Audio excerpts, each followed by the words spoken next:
आज की कहानी एल्काट्राज जेल की है, जहां से 3 कैदी भाग गए थे और उन्हें ढूंढने का काम एफबीआई को दिया गया था। लेकिन एफबीआई उन्हें ढूंढ नहीं पाई और लोगों के सामने अपनी कहानियां रखी कि वो लोग उसी दिन मर गए।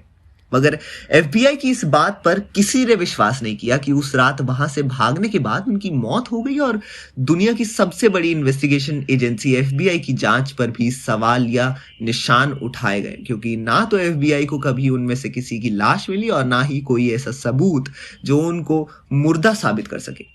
इसके अलावा तब से लेकर अब तक बीच बीच में कई ऐसी घटनाएं और सबूत दुनिया के सामने आते रहे, जिसकी वजह से कोई भी ये मानने को तैयार ही नहीं हुआ कि उस रात उन तीनों की मौत हो गई थी। तो अब ये सवाल आता है कि अगर उस रात फ्रैंक मॉरिस और एंगलिन भाइयों की मौत नहीं हुई तो जेल से निकलने के बाद आखिरकार उनका क्या हुआ। तो इसको लेकर 2 थ्योरी आई। पहली थ्योरी ये कि उस रात वहां से निकलने के बाद उन्होंने ठीक वैसा ही किया जैसा कि एलन वेस्ट ने एफबीआई को बताया था। वहां से निकलकर पहले तो एजेंट टापू पर गए, फिर वहां से शहर में दाखिल हुए और वहां से कपड़े और एक कार चुराने के बाद हमेशा के लिए गायब हो गए। एफबीआई ने अपनी रिपोर्ट में कहा था कि वहां से कोई कार नहीं चोरी हुई, मगर 2011 में नेशनल जियोग्राफिक चैनल पर आई एक डॉक्यूमेंट्री वैनिश्ड फ्रॉम एल्काट्राज से खुलासा किया गया कि जिस रात ये तीनों वहां से भागे उसके अगले ही दिन यानी 12 जून 1962 को मरीन काउंटी से 1955 मॉडल की एक नीले कलर की शेवरले कार चोरी होने की रिपोर्ट लिखाई गई थी।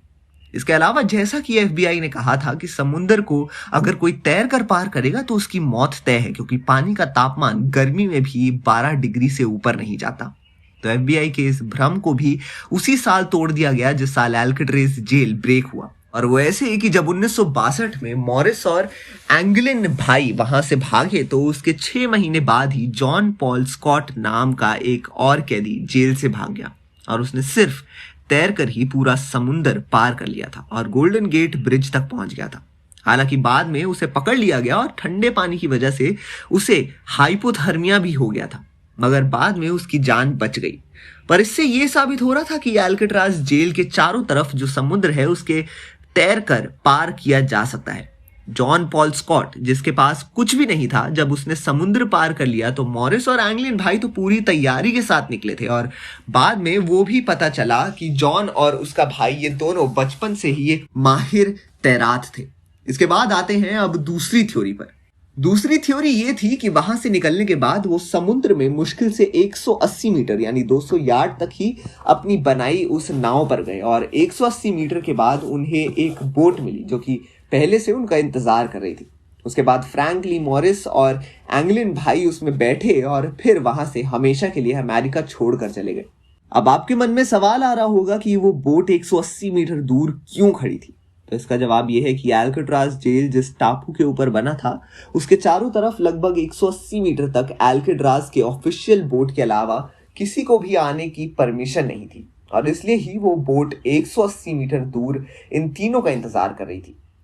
उस बोट का इंतजाम भी उस जेल में रहकर कैदियों में से एक ने कराया था, क्योंकि उसे जेल में बड़े बड़े क्रिमिनल और गैंगस्टर थे जिनकी पहुंच बहुत ऊपर तक थी।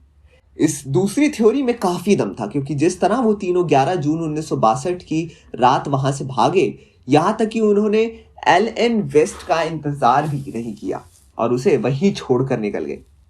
वो ये साफ इशारा कर रहा था कि उन्हें उसी रास्ते तय वक्त पर निकलना था, क्योंकि समुद्र के अंदर एक बोट उनका पहले से इंतजार कर रहा था और अगर ऐसा ना होता तो शायद उस दिन एलन के बिना वो तीनों वहां से नहीं जाते या फिर किसी और दिन चले जाते। इसके अलावा रॉबर्ट चेची नाम का एक पुलिस ऑफिसर जो कि सैन फ्रांसिस्को डिपार्टमेंट में था, उसने बताया कि 11 और 12 जून 1962 की आधी रात करीब 1 बजे जब वो सैन फ्रांसिस्को शहर में समुद्र के पास ड्यूटी पर था तो उसने देखा कि एक बोट एल्काट्राज जेल से कुछ दूर पर खड़ी थी। थोड़ी देर बाद वो बोट चालू हुई और गोल्डन गेट ब्रिज के नीचे से आती हुई समुद्र में गायब हो गई।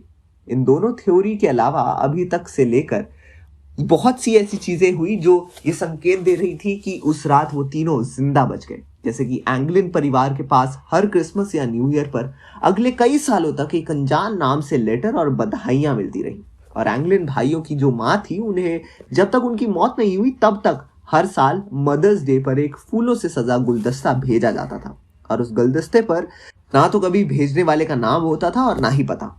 और इन्हीं सबूत को देखते हुए FBI की बात पर किसी ने भरोसा नहीं किया और उनकी जांच पर कई सवाल उठाए। पर ये कहानियां अभी खत्म नहीं हुई। इस कहानी में अभी एक लास्ट ट्विस्ट बचा है जो मैं आपको नेक्स्ट वीडियो में बताऊंगा। तो आपके क्या विचार हैं? हमें कमेंट सेक्शन में अपनी राय जरूर बताएं और देखते रहिए हमारा चैनल पॉलीग्राफ स्टूडियोज।